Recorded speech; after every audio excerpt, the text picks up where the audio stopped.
ओम रुद्राय नमः। जय भोलेनाथ। भगवान शिव और माता पार्वती की कृपा सदा सर्वदा आप पर बनी रहे। आज के इस वीडियो में आप सुनेंगे सोमवार व्रत कथा, साथ ही हम पाठ करेंगे शिव चालीसा का और अंत में हम भगवान शिव की आरती करेंगे। तो चलिए शुरू करते हैं। सोमवार व्रत कथा के अनुसार एक नगर में एक साहूकार रहता था। उसके घर में धन की कोई कमी नहीं थी, लेकिन उसके कोई संतान न होने के कारण वह बहुत दुखी था। संतान प्राप्ति के लिए वह हर सोमवार व्रत रखता और पूरी श्रद्धा के साथ भगवान शिव के मंदिर में जाकर भगवान शिव और माता पार्वती की पूजा किया करता था। उसकी भक्ति को देखकर एक दिन माता पार्वती प्रसन्न होकर भगवान शिव से साहूकार की मनोकामना पूरी करने का निवेदन करने लगी। माता पार्वती के आग्रह पर भगवान शिव ने कहा कि हे पार्वती, इस संसार में हर प्राणी को उसके कर्मों का फल मिलता है और जिसके भाग्य में जो हो उसे भोगना ही पड़ता है। लेकिन माता पार्वती ने साहूकार की भक्ति देखकर उसकी मनोकामना पूर्ण करने की इच्छा व्यक्त की। माता पार्वती के आग्रह पर भगवान शिव ने साहूकार को पुत्र प्राप्ति का वरदान तो दिया, लेकिन उन्होंने यह भी कह दिया कि यह बालक केवल 12 वर्ष तक ही जीवित रहेगा। माता पार्वती और भगवान शिव की बातचीत को साहूकार सुन रहा था, इसीलिए उसे ना तो इस बात की खुशी थी और ना ही दुख। वह पहले की ही तरह भगवान शिव की पूजा करता रहा। कुछ समय के बाद साहूकार के घर एक पुत्र का जन्म हुआ। जब वह बालक 11 वर्ष का हुआ तो साहूकार ने लड़के के मामा को बुलाकर उसे काशी पढ़ने के लिए भेज दिया और उसने उसे बहुत सारा धन देते हुए कहा कि इस बालक को तुम काशी विद्या प्राप्ति के लिए ले जाओ और हाँ, तुम लोग रास्ते में यज्ञ कराते जाना और ब्राह्मणों को भोजन और दान दक्षिणा देते हुए जाना। इस तरह दोनों मामा भांजे यज्ञ कराते और ब्राह्मणों को दान दक्षिणा देते काशी नगरी की ओर चल पड़े। इस दौरान रात में एक नगर पड़ा जहाँ नगर के राजा की कन्या का विवाह था, लेकिन जिस राजकुमार से उसका विवाह होने वाला था वह एक आंख से काना था। राजकुमार के पिता ने अपने पुत्र के काना होने की बात छुपाने के लिए एक चाल सोची। जब उसने साहूकार के बेटे को देखा तो उसे लगा कि क्यों ना मैं इसे ही दुल्हा बनाकर इससे राजकुमारी का विवाह करा दूं और विवाह के बाद इसको बहुत सारा धन देकर विदा कर दूंगा और राजकुमारी को अपने नगर ले जाऊंगा। यह सोच उसने लड़के के मामा से बात की और लड़के को दुल्हे के वस्त्र पहनाकर राजकुमारी से उसका विवाह करा दिया गया। लेकिन साहूकार का पुत्र ईमानदार था, उसे यह बातें न्याय संगत नहीं लगी, इसीलिए उसने अवसर पाकर राजकुमारी की चुन्नी के पल्ले पर लिख दिया कि तुम्हारा विवाह तो मेरे साथ हुआ है, लेकिन जिस राजकुमार के संग तुम्हें भेजा जाएगा वह एक आंख से काना है। मैं तो काशी पढ़ने जा रहा हूँ।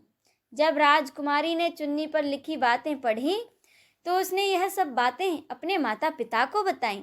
राजा ने अपनी पुत्री को विदा नहीं किया, जिससे कि बारात बिना दुल्हन के ही वापस चली गई। दूसरी ओर साहूकार का लड़का और उसका मामा काशी पहुँचे। वहाँ जाकर उन्होंने यज्ञ किया। जिस दिन लड़के की आयु 12 साल की हुई उसी दिन यज्ञ रखा गया। लड़के ने अपने मामा से कहा कि मेरी तबीयत कुछ ठीक नहीं है। मामा ने कहा ठीक है, तुम अंदर जाकर सो जाओ। शिवजी के वरदान के अनुसार उस बालक के प्राण कुछ समय बाद ही निकल गए। मृत भांजे को देखकर उसके मामा ने विलाप शुरू किया। संयोगवश उसी समय भगवान शिव और माता पार्वती उधर से जा रहे थे। माता पार्वती ने भगवान से कहा कि स्वामी, मुझे इसके रोने के स्वर सहन नहीं हो रहे हैं, आप इस व्यक्ति के कष्ट को अवश्य दूर करें। जब भगवान शिव बालक के पास गए तो वह बोले, यह तो उसी साहूकार का बेटा है जिसे मैंने 12 साल की आयु का वरदान दिया था। अब इसकी आयु पूरी हो चुकी है। लेकिन मातृ भाव से विभोर माता पार्वती ने कहा कि हे महादेव, आप इस बालक को और आयु देने की कृपा करें, अन्यथा इसके वियोग में इसके माता पिता भी तड़प तड़प कर ही मर जाएंगे। माता पार्वती के पुनः आग्रह पर भगवान शिव ने उस लड़के को जीवित होने का वरदान दे दिया। भगवान शिव की कृपा से वह लड़का जीवित हो उठ बैठा और शिक्षा पूरी करके लड़का अपने मामा के साथ अपने नगर की ओर वापस चल दिया। दोनों चलते हुए उसी नगर में जा पहुंचे जहां उसका विवाह हुआ था। उस नगर में भी उन्होंने यज्ञ का आयोजन किया। उस लड़के के ससुर ने वहां उसे पहचान लिया और उन्हें अपने महल में ले जाकर उनकी खूब खातिरदारी की और अपनी बेटी को बहुत सारा धन देकर विदा कर दिया। इधर साहूकार और उसकी पत्नी भूखे प्यासे रहकर बेटे की प्रतीक्षा कर रहे थे और उन्होंने यह प्रण रखा था कि यदि उन्हें अपने पुत्र के मृत्यु का समाचार मिला तो वह भी अपने प्राण त्याग देंगे। परंतु अपने बेटे के जीवित होने का समाचार पाकर वे बेहद खुश हुए। उसी रात भगवान शिव ने साहूकार के सपने में आकर कहा कि हे सृष्टि, मैंने तेरे सोमवार के व्रत करने और व्रत कथा सुनने से प्रसन्न होकर तेरे पुत्र को लंबी आयु का वरदान दिया है। इसी प्रकार जो कोई सोमवार व्रत करता है या कथा सुनता और पढ़ता है उसके सभी दुख दूर होते हैं और सभी मनोकामनाएं भी पूरी होती हैं। बोलिए भगवान शंकर की जय, माता पार्वती की जय। हर हर महादेव। अब सुने शिव चालीसा। जय गिरजापति दीन दयाला, सदा करस संतन प्रतिपाला। भाल चंद्रमा सोहत नीके, कानन कुंडल नाग फनी के। अंग गौर सिर गंग बहाए, मुंड माल तन शार लगाए। वस्त्र खाल वाघांबर सोए, छवि को देखी नाग मुनि मन मोहे।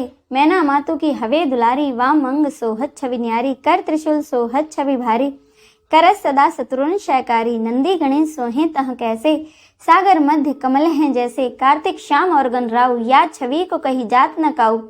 देवन जब ही जाय पुकारा, तभी दुख प्रभु आप निवारा। कियो उपद्रव तारक भारी, देवन सब मिली तुम्ही जुहारी। तुरत सड़ानन आप उठाए, लवनिमेष ममारी गिरायु। आप जलंधर असुर संहारा, सो यस तुम्हार विदित संसारा। त्रिपुरासुर सन दुमचाई, सभी कृपा करी लीन बचाई। किया तप ही भागीरथ भारी, पूर्व प्रतिज्ञा तासु पुरारी। दानिन मह तुम सम कोई नाही, सेवक स्तुति करस सदाहि। वेद माही महिमा तब गाई, अखत अनादि भेद नहीं पाई। प्रकटी उदधि मथनते ज्वाला, जरस सुरासुर भय विहाला। कीन दया ता करी सहाई, नीलकंठ तब नाम कहाई। पूजन रामचंद्र जब कीन्हा, जीत के लंक भीषण दीन्हा।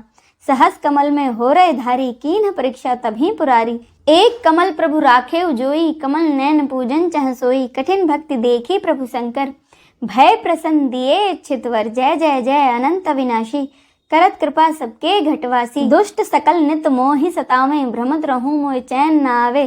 त्राहि त्राहि मैं नाथ पुकारो, यही अवसर मोहि आन उबारो। ले त्रिशूल शत्रुन को मारो, संकट ते मोहि आन उबारो। मात पिता भ्राता सब होई, संकट में पूछत नहीं कोई। स्वामी एक है आस तुम्हारी, आय और मम संकट भारी। धन निर्धन को देश सदाही, जो कोई जांचे सो फल पाही। अस्तुति विधि करो तुम्हारी, शंभु ना तब चूक हमारे। शंकर हो संकट के नाशन, विघ्न विनाशन मंगल कारण। योगी यति मुनि ध्यान लगावे, नारद सारद शीस नवावे। नमो नमो जय नमः शिवाय, सुर ब्रह्मादिक पार न पाए। जो यह पाठ करे मन लाई, तापर होते हैं शंभु सहाय।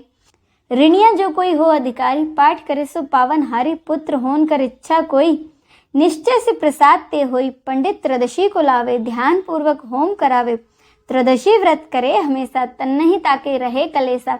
धूप दीप नैवेद्य चढ़ावे, शंकर सम्मुख पाठ सुनावे। जन जन के पाप नसावे, अंत धाम शिवपुर में पावे। कहत अयोध्या आस तुम्हारी, जानी सकल दुख हरू हमारे। नित्य नेम कर पाठ करो 40, तुम मेरी मनोकामना पूर्ण करो जगदीश। इति श्री शिव चालीसा संपूर्णम। आइए अंत में हम सब मिलकर भगवान शिव की आरती करें। ओम जय शिव ओमकारा, प्रभु हरि शिव ओमकारा। ब्रह्मा विष्णु सदा शिव, ब्रह्मा विष्णु सदा शिव। अर्धांगी धारा, ओम जय शिव ओमकारा।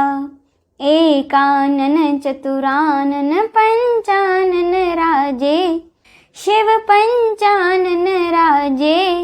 हंसासन गरुड़ासन, हंसासन गरुड़ासन। वृषवाहन साजे, ओम जय शिव ओमकारा। दो भुज चार चतुर्भुज, 10 भुज ते सोहे। शिव 10 भुज ते सोहे, तीन रूप निरखता, तीन रूप निरखता, त्रिभुवन जन मोहे।